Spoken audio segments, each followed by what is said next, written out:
मुझे आपके बारे में पता नहीं है, परंतु मैंने डेव बर्ड से बात करके बहुत आनंद लिया है। प्रार्थना के बारे में बात कर रहे हैं। जिस बात ने मुझे सबसे ज़्यादा आशीष दी है, वह आपका प्रभाव, परमेश्वर का प्रेम, परमेश्वर का कार्य है। यह मेरे लिए बहुत ही भावपूर्ण था और मैं आशा करता हूँ आपके लिए भी था। मैं जहाँ पर थोड़ा-सा मुड़ना चाहता हूँ और प्रार्थना के विषय में मैं थोड़ा व्यावहारिक बात करना चाहता हूँ। तो डेव, आए प्रार्थना के विषय में बात करते हैं। आप कहाँ प्रार्थना करते हैं? आपको चर्च, मंदिर या किसी मस्जिद में जाना होता है? कहाँ प्रार्थना करते हैं? कहाँ प्रार्थना करना अच्छा है? आइए इसके बारे में बात करते हैं। मैं जानता हूँ उदाहरण के रूप में पौलुस, महान प्रेरित जो कि कलीसिया को सताने वाला था। फिर उसे यीशु मिल गए। वह यीशु को नहीं ढूंढ रहा था, वह तो यीशु के मानने वालों को ढूंढ रहा था। फिर यीशु ने उसे ढूंढ लिया। यीशु उसे ढूंढ रहा था। सही है। और फिर परमेश्वर ने उसे बुलाया कि वह अद्भुत समाचार को संसार में लेकर जाए। जब वह गया, वह फिलिप्पी में गया। सबसे पहला काम जो उसने किया, उसने एक जगह को ढूंढा जो कि कस्बे से बाहर थी, जो कि लोगों के इकट्ठ से बाहर थी, और वहां वह प्रार्थना का स्थान था। और यहूदियों के प्रार्थना के स्थान थे जो कि पूरे रोमी साम्राज्य में फैले हुए थे।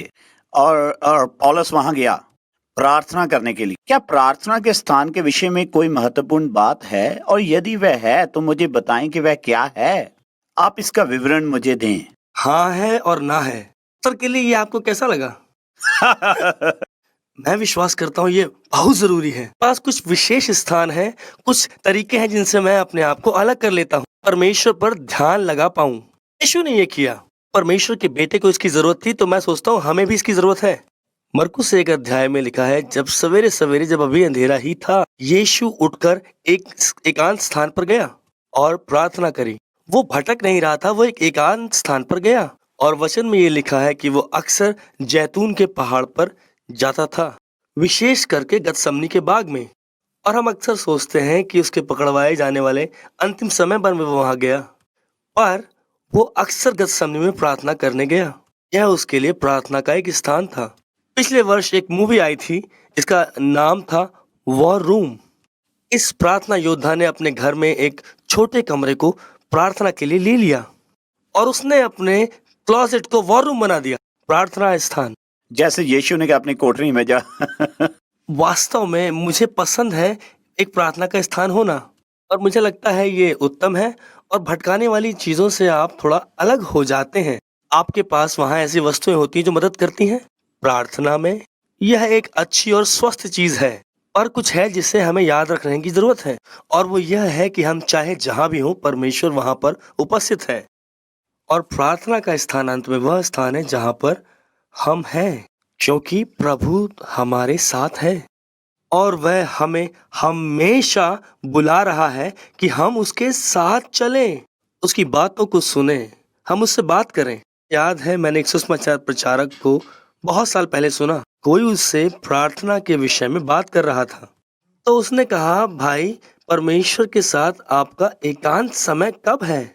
और उसने कहा, जितनी जल्दी तुम मुझे छोड़ के जाओगे, उतनी जल्दी मैं परमेश्वर के साथ अकेला हूँगा। और यह गूढ़ बात थी। जब मैं अकेला होता हूँ तो मैं परमेश्वर के साथ होता हूँ, चाहे मैं अकेला कार चला रहा हूँ, या मैं क्लासरूम में हूँ, घर में हूँ, काम पे हूँ। यह सभी प्रार्थना के स्थान हैं। और मैं विश्वास करता हूँ कि एक और काम मसीह लोग कर सकते हैं कि वह हर एक स्थान को ले लें और उसे प्रार्थना का स्थान बना दें। अब इसका अर्थ यह नहीं है कि प्रार्थना के खास स्थान नहीं है। उदाहरण के तौर पर, इससे पहले कि आप वहां जाएं, मैं एक बात कहना चाहूंगा कि एक काम जो यह करता है व्यवहारिक रीति पर मेरे साथ, यह हमें बहुत सी निराशा से बचा देता है। कई बार हमारे साथ घटनाएं घटती हैं, मैं यहाँ इंतजार कर रहा हूँ, मैं यहाँ क्यों इंतजार कर रहा हूँ। परंतु यदि आप परमेश्वर की उपस्थिति में है तो कोई परवाह नहीं कि क्या होता है। आप परमेश्वर की उपस्थिति में है, इस समय का उपयोग उसकी उपस्थिति में जाने के लिए किया जा सकता है। लाखों लोगों के बीच में भी आप उसके पास जा सकते हैं। आपको चटाई पर घुटने टेकने की आवश्यकता नहीं है।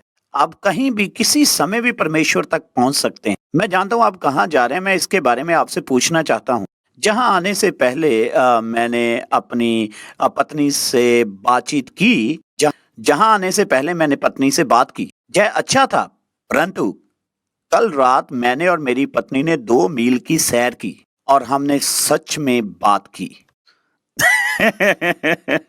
हमने वास्तव में अपने दिल को बांटा। वह स्थान जो पौलुस के पास था और जो यीशु के पास था, वह स्थान की आवश्यकता है ध्यान लगाने के लिए। और मैं सोचता हूं प्रतिदिन हमें ध्यान केंद्रित करने की आवश्यकता है।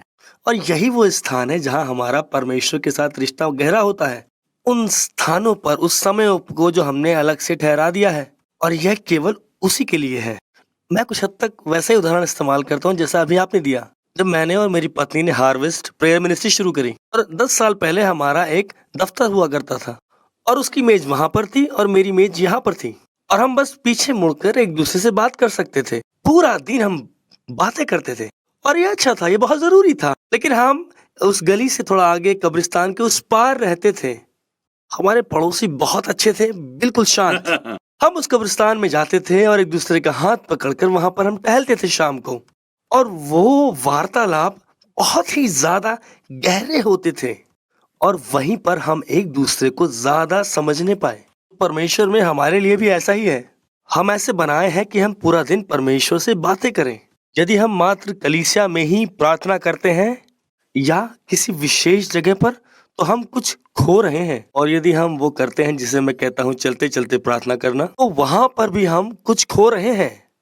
हम परमेश्वर के साथ गहरे जाने के अवसरों को खो देंगे। यहाँ हमारा ध्यान पूरी तरह उसी पर है। हाँ, कितनी सुंदर बात है कि जब हम परमेश्वर के बारे में सोचते हैं, परमेश्वर, ब्रह्मांड का परमेश्वर, वह परमेश्वर रचने वाला, यह परमेश्वर हर समय हर स्थान पर सब कुछ जानने वाला है और सर्वशक्तिमान है।